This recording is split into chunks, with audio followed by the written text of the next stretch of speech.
and I go to USN, University School of Nashville. I'm a senior, so this is my last summer. I'm really excited to get started whenever everyone's ready. I can start by just introducing everyone to our panel speakers. If everyone's ready. Yeah, okay. So first we have RaCarol Woodard. So RaCarol Woodard is the Community Relations Manager at the Equity Alliance, a nonprofit that advocates for equitable opportunities and systems that improve the quality of life for Black people. She grew up in Tennessee and attended Middle Tennessee State University. As an organizer, she is the bridge to help fill the gap and make sure that democracy is best achieved when everyone participates. And so we also have Justin J. Pearson. So Justin J. Pearson is the co-founder of Memphis Community Against the Pipeline, a Black-led grassroots movement in Memphis, Tennessee that fought and beat Valero Energy Corporation and the Bahalia Connections Pipeline, a proposed crude oil pipeline that would have cut through Southwest Memphis communities already burdened by decades of environmental injustice. Raised in Memphis and a graduate of Bowdoin College, he has an unwavering commitment to justice and the pursuit of opportunity for all people. And we also have Dr. David Padgett. Dr. David Padgett is the Associate Professor of Geography and the Director of the Geographic Information Sciences Laboratory at Tennessee State University in Nashville, Tennessee. He is also the owner and chief consultant for GeoMental, an environmental consulting firm. Born and raised in Baltimore, Dr. Padgett has received multiple awards and fellowships for his environmental justice, geography, and science educational work. Then we have, lastly, Marquita Bradshaw. Marquita Bradshaw founded the nonprofit Sowing Justice after becoming the first Black woman to win a statewide major party nomination in Tennessee. She was born and raised in Memphis and has spent much of her life fighting for environmental justice there. Sowing Justice, her nonprofit, works to empower communities facing environmental injustices through civic engagement and citizen science. So I'm just going to start off with a general question. Thank you so much for coming, all of your speakers. You're all incredible. We'll just start with, how are racial justice and climate change interconnected?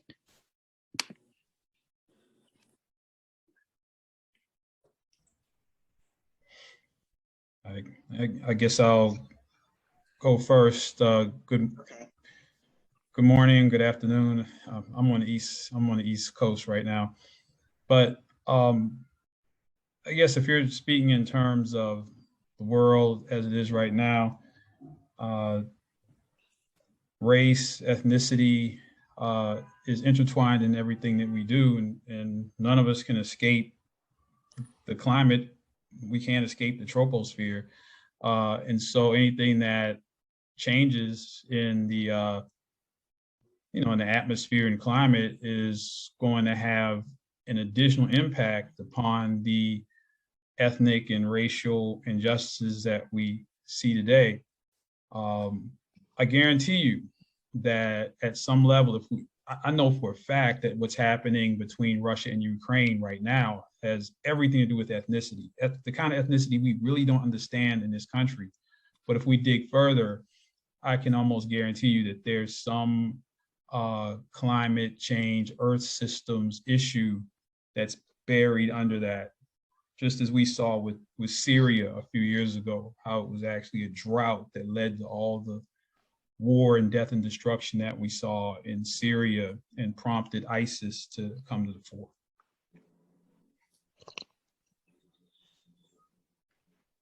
Hello, Mr. Pearson. We just read your bio, but you're welcome to join in on the question, which is, how are racial justice and climate change interconnected? You have some time to think about it, but. No, I greatly appreciate you. Hey, Marquita. Hey, Justin. Nice to see you again this week. It's always good to see you and to be in your company. I don't know how I get so lucky. Or how I get so lucky to be in like such awesomeness. Like, you've been really doing your thing, and I appreciate your work you do. We're doing it together. I'm young, but obviously I still haven't figured Zoom out. I was literally in the wrong Zoom link for the last 10 minutes, just waiting. I was like, man, their other sessions must be so good. This is going over. And then I reread the thing and I'm like, oh, This is the one I'm supposed to click. So I apologize for just sitting here sipping coffee, thinking y'all were, having fun elsewhere. But it is good to be here.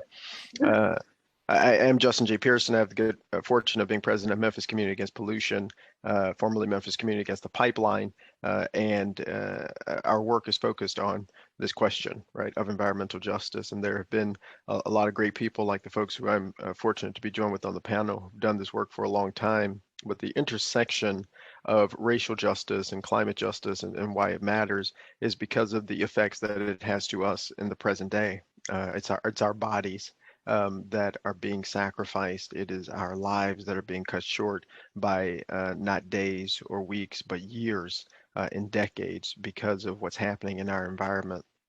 And so when thinking about racial justice in this movement, the truth of the matter is if you are Black or a person of color in this country, you are disproportionately likely to have a lot of negative health effects, not because you have done anything wrong, but because of the zip code you live in. And I don't know how many of you have learned about redlining or if we've already mentioned that, but the truth of the matter is where we live isn't always just our choice. And decisions made by the government on who would live where actually dictated where industry would go. And so if you are lower wealth or lower income, or you are Black, Indigenous, person of color, the community that you've been in was designed to have lower property values. But then when industries chose where they were going to go, governments gave them the go-ahead to go to those communities that were literally painted red, as it were, in order to indicate where the Black folks were in particular. And so there's no way that we tell the history of the country. There's no way we tell the history of the environmental justice movement without talking about racism and systemic racism and its current implications today. And just thank you again for the opportunity to be here. This is inspiring and motivating to have like people younger than me too, who are like, let's figure this out, because it is something that this upcoming generation of folks are going to be dealing with and do deal with in a way that even I 10, 15 years ago did not, right? The world was not on fire the way that it is now. It is not. You don't have superstorm Sandys and things like that, right? Hurricane Katrina was the big thing, but now you're having incidences like that every year. And so this being part of like your DNA is a little different of an existence, but we can fight. So I would like to say, like, the root cause of climate change is pollution, and how our communities are developed leads us into how racism happens with development, where we live, where we learn, where we work, where we worship, and where we recreate. Environmental justice is seeking healthy and safe communities where people live, learn, work, worship, and recreate. And when you look at the historical way our communities have been developed, marginalized communities of Black, Brown, Indigenous, Asian, Pacific Islanders, and low wealth communities and Indigenous communities have pretty much carried the burden of pollution because of how our economic system is set up. It's built on progress being connected with pollution. And so when something disproportionately affects a group of people based on race, it's called racism. Now, we have some things that are going on in the world right now that's connected to how I came into this work. I came in this work because down the street from my elementary school, my home, and not too far from where I worship, there was military waste, chemical and biological waste. The weapons that are being used in Ukraine right now are crimes against humanity because how they affect the body. Some of the weapons that they use literally suck the oxygen out of the body and combust the body. And so just imagine having those type of chemicals buried down the street, what type of illnesses and sicknesses. So when we say a community carries the burden of pollution, that means that they carry high morbidity and mortality rates. high sickness and death rates than communities that do not have those in their communities. And the reason why we have to talk about environmental racism, because me as a Black woman doing this work, I have yet to be able to identify a Black community, whether it is low wealth or wealthy, that's not by pollution. And so that is daunting. So what does that mean? That means that our climate patterns are changing because of the way that the pollution is affecting our water table, our soil, and our air.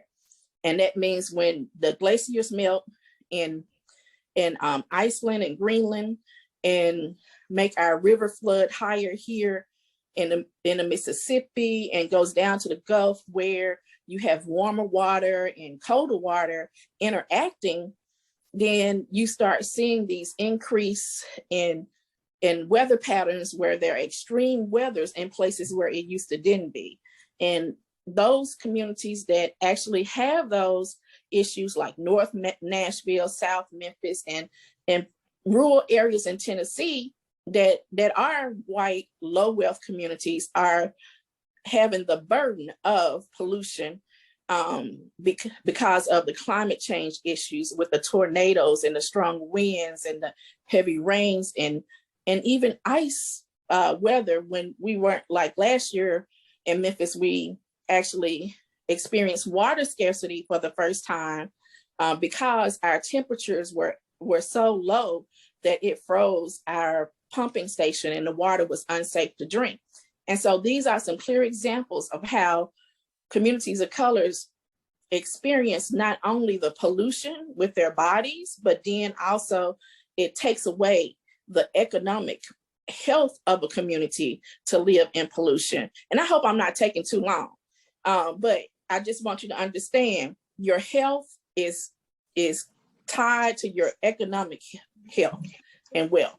And when you don't have the years of being able to work and accumulate wealth, then that, because you are either sick or a lot of people around you and your family are dying at early ages, that impacts a community's health, along with the things that Memphis Communities Against the Pipeline, which is now a pollution, they had to deal with the devaluing of the land, which is another way that Americans across this country has been able to build wealth, is about the value of their land. And so environmental justice, climate justice, and economic justice all intersect. And I hope that you understand how the burden of pollution impacts not only people's health, where they live, learn, work, and recreate, and also the economic health of a community. Because these places that are highly industrialized, those industrial places leave the country to go to cheaper places for wages, and they leave behind the pollution, and then the communities have to look for other ways. And you should never be able to actually be forced to work a job that's going to destroy your community.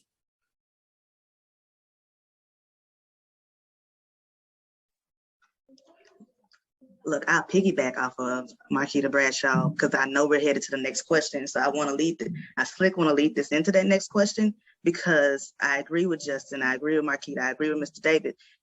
We were in a pandemic, y'all. We just left. We were. I don't even want to say we just left it. We clearly just kind of breezing on out of it, right? We were in a pandemic. We were in a way of life where we have never been there before. But who suffers the most? Who suffers the most is the poorest and the most vulnerable that suffers the most greatest impacts. And that is us, that is our Black and brown people.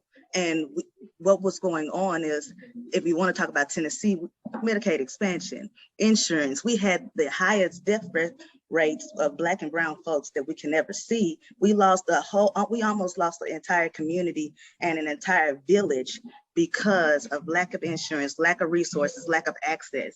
And so when you want to talk about racial justice and climate change and how they interconnect, let's talk about home, because it's your home, like Marquita is saying, it's your home where you suffer the most. It's your own community, your own environment. And where we suffered in Tennessee, police brutality, those issues that we have in our own communities, it's because of the climate change. If you're from a rural area, I'm from a small town. When it gets hot outside, guess what starts happening? Shooting starts happening. People start dividing. It's something in the atmosphere, something in the air, right? But then the fall comes, people kind of come into a peace. Why? Why is it that climate change controls? Well, that's because of the systems that they have in place. They put us, they bulk us into this one street, they bulk us into this one community, and then they take our resources, they take what we need, they slick think they're taking our voice, but then that's what the Equity Alliance is for, because then we go into communities where we engage and empower and get people to understand that in order for you to fight the problem that you seek, you got to start with the power within you. So then we can go to the second question. I just want to get that in there. A perfect segue. Thank you for that. You guys did an incredible job. Overwhelmed. So like, what climate and racial justice issues do you see impact Tennessee the most? Like, what are the biggest things you identify? Well, like I'm going to lean into how RaCarol set this question up. Crime, economic, racial justice. When you have chemicals that affect every aspect of how the body functions, like in my community, it was 360 known carcinogens and more. And there were chemicals that were made to kill people and plants very effectively. And unfortunately, we're actually seeing this today in the wars with Ukraine. And so you're going to see how it's going to devastate the community economically, their health, and also the increase in crime. When you have chemicals that affect the neurological system, it's going to affect how people think and make decisions. It's been proven over years. People know what lead does to the body, right? That there used to be a saying that hatters were mad because they work with lead to mold the hats. And so we've been knowing that for thousands and thousands of years. And so when you talk about what do you see in Tennessee, you have to connect the role that pollution, climate has on economic health, not only in the urban areas, but the rural areas. They are seeing the same exact issues that we see in the inner city.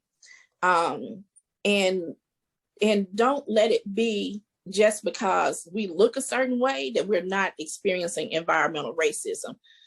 Because there are poor white communities that are experiencing the burden of pollution. I've been to a whole lot of them, like Bull Run and Morristown, Tennessee, where the per capita of people per pollution is beyond the burden. So they are carrying too much of the burden based on the population, and how we are carrying the burden in Memphis, Tennessee, based on how many chemicals are around us. When you look at how many communities that are affected by pollution, and I know I have some numbers somewhere, but I don't really want to just get into the numbers.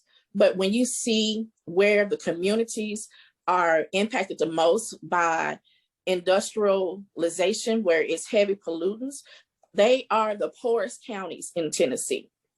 And the ones that have the least amount of Superfund sites, and those are sites that the government sets aside money from, where corporations pollute communities to actually fix the communities. And so you have to make that list. We were on the top 10 Superfund site in my community in Memphis, Tennessee. And most of the Superfund sites in Tennessee is in Shelby County. And that's where you see the disproportion of what that does to the economy. Usually what happens when communities get polluted, a divestment happens. And when you see divestment happen, where you see resources to build up other communities, and the value of the land plummets, and also the resources put in that community, the grocery stores, the jobs, and different things like that, they began to go out. Memphis used to be a heavy industrialized city. We had the Firestone plant, and when the Firestone plant went away, those middle class jobs went away. But the burden of that pollution in that community in the northern part of Memphis is still there, and you can see the economic devastation of pollution, money, crime, and how when you devalue resources in a community, lack of grocery stores, lack of jobs, and I'm sorry if I'm just having an amen corner over here with y'all right now, but you see this happening over time. But go ahead. Yeah, so when you see all of those things happening and it's systematically happening, then we have to talk about racism and injustice based on whether or not people have wealth or not, and based on class and color. And so that's the reason why it's so important for us to have conversations like this, so you can see how you cannot separate the economic health, the actual health of an individual, the value of land, the resources of land, whether or not land, the people in a certain area have access to grocery stores, jobs, public transportation, then you will see that the only way to break those systematic changes is making those efforts to be allies and making sure that when the just transition comes, because we do have to, oh, I didn't turn my phone off. And so let me make sure I do that. When the just transition happens, like when we move to a green, clean economy, where we move away from pollution-based economy, that it does not leave out communities in rural Tennessee and urban Tennessee and in communities that have suffered the brunt of pollution because of industrialization. Like a clear example, there is a wonderful 1,000-foot farm, solar farm in Jackson, Tennessee. It is a marvelous thing, but guess where it's gonna power? Because in it, like I like for y'all to talk back if y'all can. So what do you think that solar farm is going to power? White community. It's going to power jobs in Nashville for Facebook and Amazon. However, that Black community in Jackson, Tennessee, the houses are not even equipped to be able to make that transition yet. And so what does that mean? Right now is the perfect time to get people civically engaged beyond voting to understanding how to use government agencies to advocate for change. Like that's where housing, environmental justice, and how we use energy. So the Department of Energy, how all of these agencies can work interchangeably and TVA to ensure that people in Jackson, Tennessee have access to solar power no matter what their income is. And so when we move away from that fossil fuel energy and move towards cleaner technologies, that means that we'll stop having so many climate emergencies because of the incidence of hurricanes, tornadoes, and straight line winds and different things. And so that's the solution, moving our economy, because I don't want to just talk about the problem. Right. It's got to be more to that. And I see we only have a couple minutes left. When looking at, like, to your point, like when these straight line winds, when these incidents happen, they are proximate to you as a person.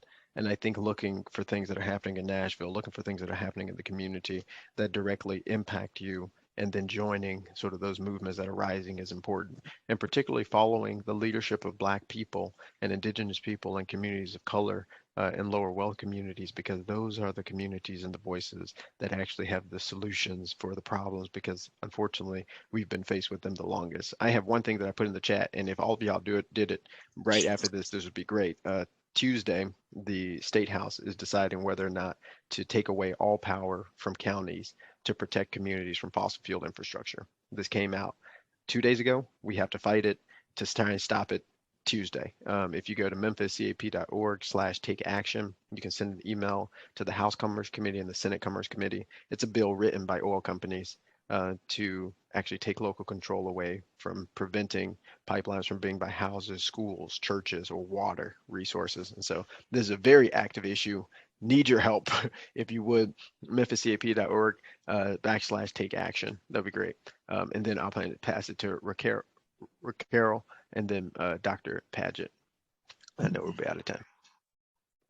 Listen, I'm RaCarol, and I'm the hope piece, right? And so we need hope.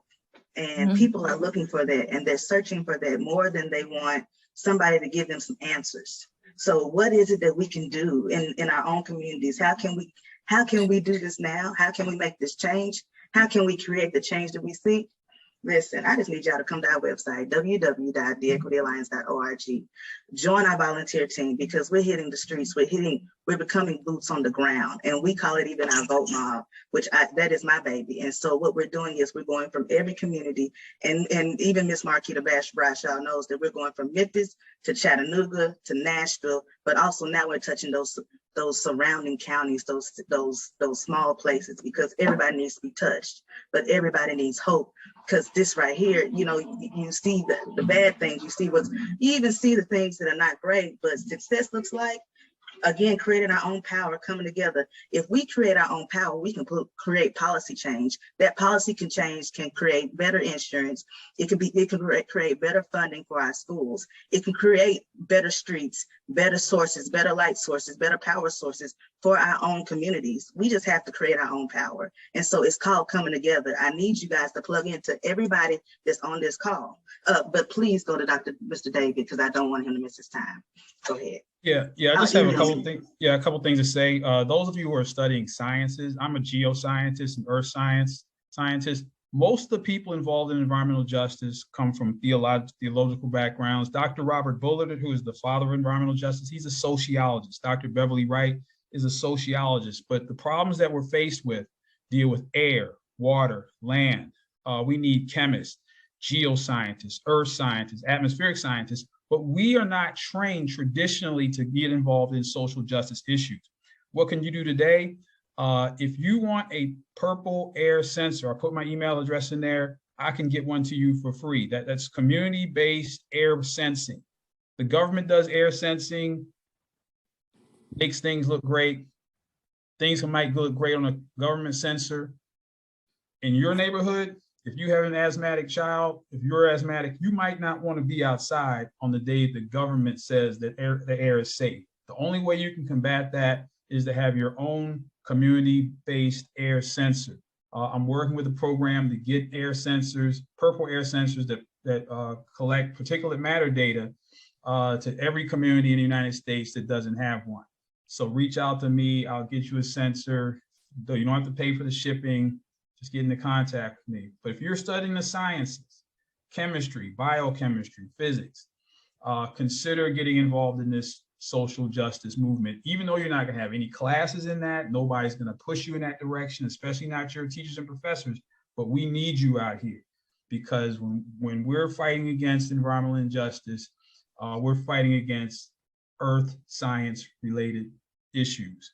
And we need earth and physical and environmental scientists to look to level the playing field, help us win. Not taking anything away from the pastors and the sociologists and political scientists are great. We need people, filing lawsuits and marching and rallying people, but we also need people in the lab. Thank you very much. Thank you for your time. Time is our most valuable